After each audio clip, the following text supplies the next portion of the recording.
Evening to all of you, this is गुलसेट। और आज की इस वीडियो में हम लोग पढ़ने वाले हैं कंटिन्यूअस चार्ज डिस्ट्रीब्यूशन। तो पहले तो ये क्वेश्चन अराइज होता है कि हम लोग कंटिन्यूअस चार्ज डिस्ट्रीब्यूशन क्यों पढ़ें। तो भाई बात को सुनिए ध्यान से। अभी जब इसके पीछे हम लोगों ने पढ़ा सुपर पोजिशन प्रिंसिपल या कूलम्ब्स लॉ वगैरह हम लोगों ने पढ़ा, तो वहाँ पे हम लोग क्या पढ़ते थे? वहाँ पे हम लोग ये पढ़ते थे कि हमारे पास कोई दो पर्टिकुलर फिक्स्ड पॉइंट चार्ज हैं, उनके बीच में कुछ डिस्टेंस है, तब उनके बीच में हम लोग फोर्स की वैल्यू को कैलकुलेट कर पाते थे। लेकिन ये हर बार पॉसिबल नहीं हो पाता है कि एक्चुअली एक्यूरेट चार्ज हमें कहीं मिल सके। कहने का मतलब ये है कि चार्ज कैसे जनरेट हो रहा था, चार्ज कैसे जनरेट हो रहा था। मैंने आपको उदाहरण बताया था पहले दूसरे वीडियो में कि आप मान लेते हैं कि ग्लास रॉड को सिल्क क्लॉथ पर रब करते हैं, या कॉम्ब को अपने सिर पे रब करते हैं, या अपने बालों से रब करते हैं। तो कहने का मतलब ये है कि जब आप कॉम्ब को अपने सिर से रब करते हैं, तो अगर आपसे पूछा जाए कि कॉम्ब पर कितना चार्ज जनरेट हुआ है, तो कहाँ कॉम्ब पर कहाँ चार्ज जनरेट होता है? भाई जो हिस्सा रब किया जाता है उसी पे चार्ज जनरेट होता है। अब जब तक आपको चार्ज की एक्यूरेट संख्या नहीं पता चलेगी, आप उनके बीच में फोर्स ऑफ अट्रैक्शन या रिपल्सन कैसे पता करेंगे?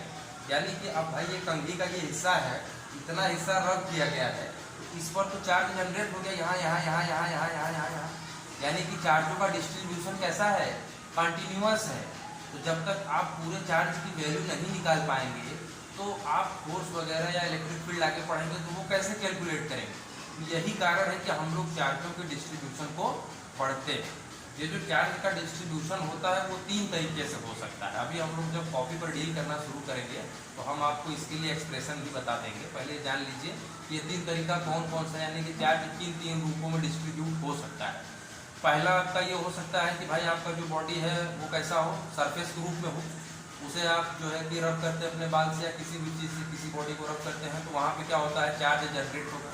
चार्ज जनरेट होगा, लेकिन कंडीशन ये होगा कि भाई बॉडी आपका एरियल है, तो वहाँ पे चार्ज का डिस्ट्रीब्यूशन कैसा होगा? एरिया में होगा, पूरे एरिया में होगा, क्योंकि इस बॉडी के पास एरिया अच्छी खासी है। लेकिन अगर यही बॉडी आपका सिर्फ ऐसा हो, लीनियर हो या कर्व्ड लीनियर हो, तो उस केस में अगर आप बॉडी को क्या करते हैं?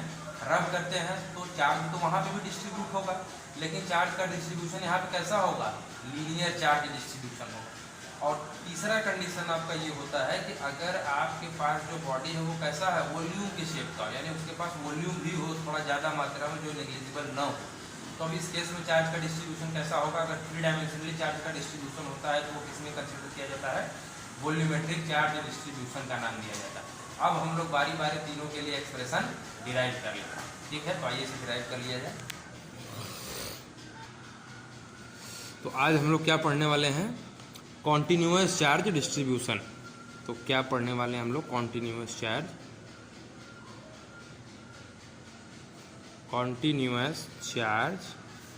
डिस्ट्रीब्यूशन। अब जैसा कि हमने आपको बता दिया है, चार्जों का डिस्ट्रीब्यूशन किन तीन रूपों में हो सकता है। कहने का मतलब ये है कि मान लेते हैं कि आपके पास कोई एक बॉडी है, ठीक है? इस बॉडी का पूरा एरिया यस है, ठीक है? और आपने इस बॉडी को क्या किया है? इस रॉड से मान लेते हैं रगड़ दिया है, इस रॉड से यहाँ पर रब किया है, ठीक है? तो रब करने के बाद इस बॉडी के इतने एरिया में मान लेते हैं ये बॉडी कैसी है? नॉन कंडक्टर है, कहने का मतलब इंसुलेटर है। तो इस बॉडी को आपने रब किया है, तो मान लेते हैं कि बॉडी के इतने एरिया में चार्ज जनरेट हुआ, कुछ चार्ज जनरेट हुआ। तो इन चार्जों को नाम दे देते हैं DQ। चूँकि थोड़ा सा ही चार्ज जनरेट हुआ है, हम लोगों ने एरिया बहुत कम कंसिडर किया है, तो थोड़ा सा ही चार्ज जनरेट होगा, तो जो कम क्वांटिटी होती है, स्मॉल क्वांटिटी होती है, तो उसे डेल्टा से रिप्रेजेंट करते हैं। और यही कारण है कि यहाँ पे क्या लिखा गया है? डेल्टा Q लिखा गया है। अच्छा, दूसरी बात यह है कि बॉडी का पूरा एरिया यस है, तो थोड़ा सा ही एरिया अगर आप कंसिडर कर रहे हैं, तो ये एरिया भी तो भाई बहुत स्मॉल हुआ, तो ये एरिया कितना होगा? डेल्टा S होगा। क्योंकि एरिया भी बहुत कम है, इसलिए इसे डेल्टा लिख रहे हैं। आप चाहें तो यस की जगह A भी लिख सकते हैं, क्योंकि एरिया का मेन रिप्रेजेंटेशन A से होता है। S भी लिख सकते हैं क्योंकि सरफेस एरिया है, तो इसमें आप कंफ्यूज मत होइएगा। तो यहाँ पे जो डेंसिटी होगी, इस एरिया में जो चार्ज की डेंसिटी होगी, इसे रिप्रेजेंट करते हैं सिग्मा से, और इसकी वैल्यू क्या होती है? Charge generated upon surface area of that area. यानी कि delta Q upon delta S क्या कहलाता है? Surface charge density. क्या कहलाता है? सरफेस चार्ज डेंसिटी, या इसी को क्या कहते हैं, एरियल चार्ज डेंसिटी। क्या कहते हैं, एरियल चार्ज डेंसिटी कहते हैं। कहने का मतलब ये है कि जब चार्ज का डिस्ट्रीब्यूशन एरिया के रूप में होगा तो उसे एरियल चार्ज डेंसिटी या सरफेस चार्ज डेंसिटी कहते हैं, और उसे रिप्रेजेंट करते हैं सिग्मा से। इसकी वैल्यू ये होती है कि उस एरिया में जितना चार्ज जनरेट हुआ है अपॉन उस एरिया की वैल्यू। ठीक है, इसी तरीके से अब जो आपका दूसरा, तो ये आपका क्या हो गया, सरफेस चार्ज डेंसिटी हो गया। ठीक, अब अगर आपके पास जो बॉडी है वो कैसा है, लीनियर हो, बॉडी कैसा हो, लीनियर हो, और आप इसे किसी दूसरे बॉडी से रब करते हैं, क्या करते हैं, रब करते हैं, तो रब करने की वजह से मान लेते हैं इसके ऊपर पॉजिटिव चार्ज आ जाता है। तो यहाँ पे आप देख सकते हैं जो चार्जों का डिस्ट्रीब्यूशन है वो कैसा हुआ है, डेल्टा क्यू हुआ है। तो अब मान लेते हैं कि भाई ये बॉडी का लेंथ पूरा यहाँ से यहाँ तक रहा हो, इतने दूर तक आपने इसको रब किया है। तो रब करने के बाद भाई मान लेते हैं कि इसमें जो चार्ज जनरेट हुआ वो डेल्टा क्यू जनरेट हुआ है, और इसकी लंबाई पूरी अगर यल है तो थोड़ा सा अगर एरिया आप लेते हैं तो ये जो है कि पूरी लंबाई अगर टोटल यल है तो ये छोटा सा लेंथ आप ले रहे हैं, तो ये क्या कंसीडर करेंगे आप, डेल्टा एल कंसीडर करेंगे। क्योंकि छोटा लेंथ लेते हैं भाई, कोई भी अमाउंट बहुत छोटा लेते हैं तो उसे डेल्टा से रिप्रेजेंट करते हैं। तो भाई यहाँ पे जो डिस्ट्रीब्यूशन हो रहा है चार्ज का वो कैसा हो रहा है, लीनियर हो रहा है। तो इस केस में क्या लिखते हैं, लीनियर चार्ज डिस्ट्रीब्यूशन को जो इंडिकेशन होता है वो क्या होता है, डेल्टा से इंडिकेट करते हैं। इसे ही क्या कहते हैं, लीनियर चार्ज डेंसिटी। और ये क्या होता है, charge generated per unit length, यानी कि चार्ज अपॉन लेंथ ही क्या कहलाता है, लीनियर चार्ज डेंसिटी। ठीक है, इसी तरीके से आपका अगर बॉडी जो हो वो कैसा हो,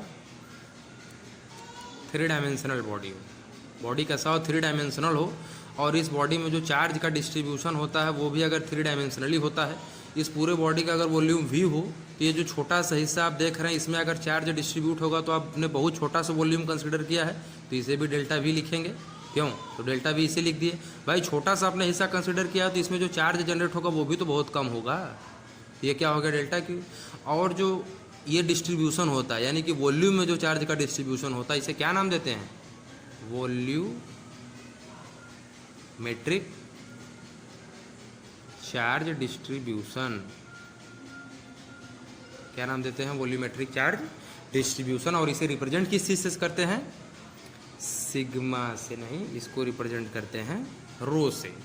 और रो की इसकी वैल्यू क्या हो जाएगी, सेम भाई, चार्ज पर यूनिट वॉल्यूम या charge upon that volume.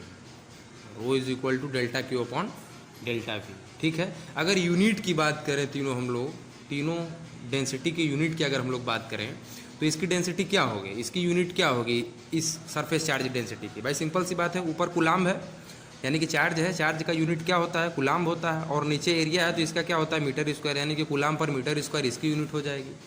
Linear charge density है, लेमडा से इसको रिप्रेजेंट करते हैं, और तो इसकी यूनिट क्या हो जाएगी, कुलाम्ब। और लेंथ है तो लेंथ को किस में मेजर करते हैं, मीटर में, तो कुलाम्ब पर मीटर हो जाएगी, या कुलाम्ब अपॉन मीटर कह लीजिए।